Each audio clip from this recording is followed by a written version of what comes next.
Hi guys, I'm Laura Vitale. Today we are making a delicious pasta dish, and I have to say, you guys have been really enjoying the pasta dishes, the one pot wonders, and I think we all sort of relate, right? We all want those comfort foods, we will all want those classics, we want to feel just that ease of cooking, and I think pasta really allows you to feel that way because it's very low pressure. So we are going to do a baked rigatoni with a blush roasted pepper sauce, tons of shallots, so easy, so much mott's. It's absolutely sublime. To get started, I'm going to chop some shallots and some garlic, and I'm going to just make the sauce and bake the whole thing in my shallow Dutch oven, simply because you know me, I don't like to wash anything separate if I don't have to. And honestly, when you are investing in something like a Dutch oven, whether it's a really expensive one or not, you want to use it, okay? So I'm gonna go ahead and bake mine in there. I've got my oven preheating because the sauce doesn't take too long. Now, I'm not adding any meat to this. I wanted to give you a great vegetarian option if you wanted to do something like this for maybe Easter, for your main entree. I think it would be really sensational. But if you wanted to add some meat to this, you could add some chicken to this. I would do chicken thighs, of course. I would chop them up and start, sort of caramelize them first and sear them first. You could add some ground beef if you want to. It will just sort of change the time, the cooking time a bit, just because you need to give that protein a bit of time to become tender and delicious. I have a pot getting ready to come to a boil for my rigatoni. You can use any pasta that you like, but if you know me, you know that rigatoni and paccheri are just top faves. This is the stickiest shallot. Sometimes they take a bit for that peel. I'm gonna do 3. They're pretty big. If they were smaller, I would do 5 or 6. And it's so delicious and so fantastic. I'm just gonna choppity chop. Add some good olive oil to the bottom of your skillet. Add the garlic and the shallots all at once. This is going to start to heat up, and then everything will infuse the olive oil and soften. I'm not looking to caramelize or give anything really deep color. I'm just looking for them to become translucent and soften and just a little light and goldenness around the edges. I'm going to hit them with a pinch of salt to help draw out that moisture. And that way it gets things going a little bit faster. I want a little bit of heat, so I'm going to add a little pinch of red pepper flakes. I am using a store-bought roasted pepper. When you are buying store-bought roasted peppers, make sure that you buy just fire-roasted, not fire-roasted sweet red peppers, not sort of red peppers that are just in the jar or marinated, because if you don't look for the fire-roasted, that means that they have not been charred and the skin is still on them, and I don't want that. And I certainly don't want anything in any brine. So simple. To be very quite frank, because we are one that way, we're friends that way, I don't ordinarily buy pre-roasted peppers, but it's been more cost effective to buy a jar. These are $2.29 for this entire 24-ounce jar. It was cheaper than to buy like 3 fresh peppers and roast them myself. So I wasn't eating them raw, so I figured I'm gonna buy that, and it's been working out really well. So that's just a nice, fresh, cute, quick little tip for you. I don't know where fresh cute came from. Cute little tip for you is that just, keep an eye on those prices. You know how I feel about a bargain.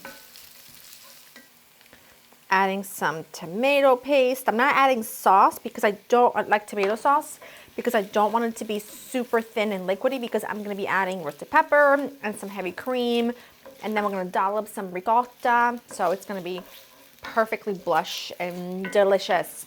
You can also do a little pancetta in here, okay? A little guanciale, a little bacon, a little soppressata, a little mortadella, whatever you got in the fridge, crisp it up and add it in there, and it would be pretty sublime, if I do say so myself. A little pinch of Italian seasoning just in there to bloom.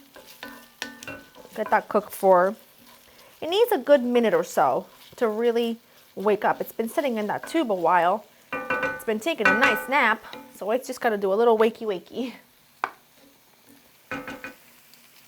Add some heavy cream, work it in, don't add too much at once, just work that in. And it may seem like you're not adding enough liquid, but trust me, when you add the pasta with the cooking liquid and then we add the ricotta and everything, it's gonna be perfect. So you're just gonna have to trust me, okay? At this point, I'm gonna season it with some salt and pepper. because it needs it. Oh, you know what I forgot to bring? I forgot to bring my Parmigiano. But I will go and get it. And I'm just gonna let this bubble and just do its beautiful, magical thing. And while it's doing that, I'm gonna add some roasted peppers. A little bit of that water is just fine. And the roasted peppers, since they're cooked already, you just need them to heat through because we are going to puree this into a luscious, magical, delicious thing. And this is just gonna hang out here while my pasta water comes to a boil. Pasta goes in, and I'll show you the next steps. Turned my sauce off. I added the rigatoni to my salted boiling water, and now I'm adding the sauce to a blender. And to it, I'm going to add some of the starchy cooking water. Probably should have added all of this in here before you came back on the scene, but oh, good. I didn't want you to miss a bit of this, and I have to tell you, I've tasted the sauce, and it tastes incredible. I'm not gonna go wild about those tiny little bits. Take some of that starchy water. But remember, we are gonna add some ricotta, but you do need some of that water to kind of pull it all together. Put the lid on and blend until very smooth. This always takes me forever to get this thing on. Who wins today? Me or this? Okay, I win. Gorgeous. Gorgeous, I tell you. Now, it may look a little bit runny. It's not. It's absolutely perfect. I mean, perfection, okay? I don't know. But I do want that pasta to go in here quite al dente because as it bakes in the oven and that mozz gets all delicious and ooey and gooey and yummy, that pasta will continue to cook. And I don't want it to like add it in here mushy.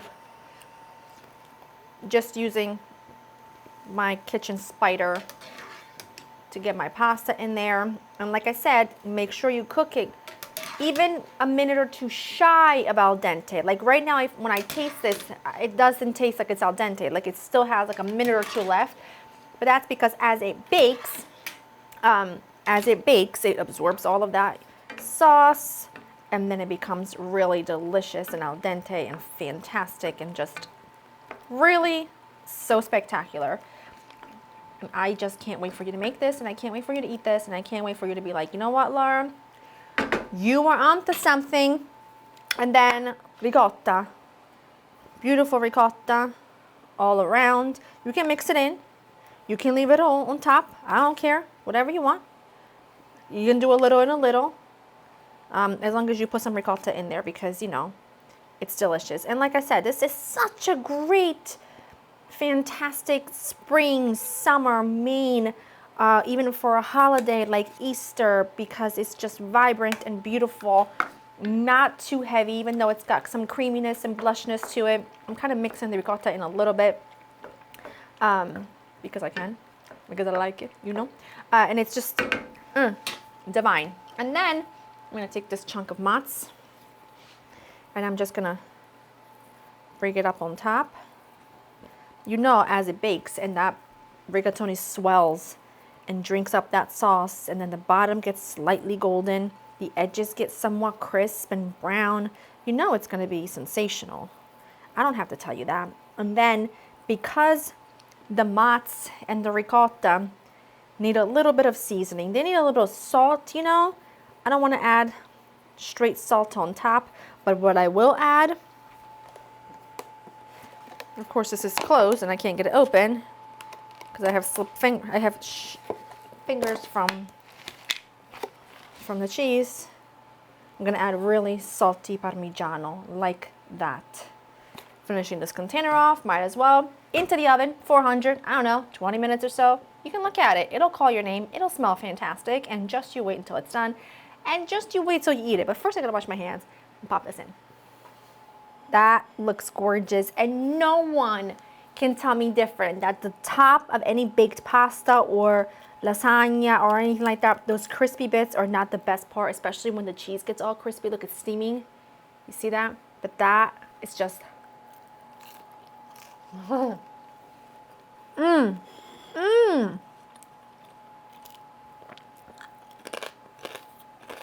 The crispy bits are my favorite part, but the sauce is so velvety and luxurious. That roasted pepper comes through. I'm telling you, this is worthy of being center stage at your Easter table or whatever you've got coming up, because it's easy, it's quick, it's delicious, it's something that everyone's going to love. I don't know, I just love it. You can top it with some burrata too when you bring it to the table for something really show-stopping, but to die for. Go to laurainthekitchen.com for the written recipe. I hope you've enjoyed spending time with me, and I will see you in the next one. Bye.